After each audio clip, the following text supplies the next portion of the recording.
to už nie je ani o lavici, ani o pravici, ale o vlastenectve. Dnes je to o hrdosti, pretože keď Slováci nepochopia, že musia byť hrdí, tak potom sa budú starať o Rakúšanov a utierať taniere v Rakúsku.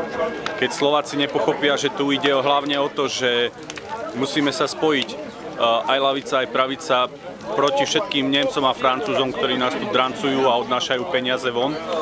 Proti tomu, ako vyváža sa každý rok peniaze vo výške štátneho rozpočtu, vo výške 14,5 miliard. To znamená, že keby sme my tu tie peniaze nechali, tak my nemáme deficit.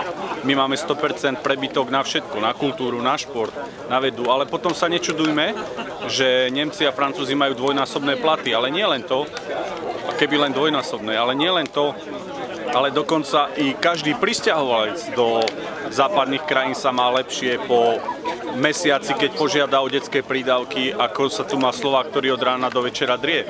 Potom naozaj naše matky chodia a starajú sa o Rakúšanky, pretože oni si svoju životnú úroveň držia na nás úkor všetkých.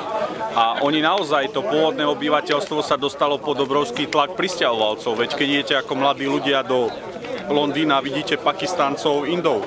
Keď idete do Nemecka, vidíte Turkov, vo Viedni vidíte rôznych prisťahovalcov, v Paríži sa večer bojíte von, lebo je tam arabská komunita a všetka tá komunita sa má lepšie ako tu ľudia, čo druh.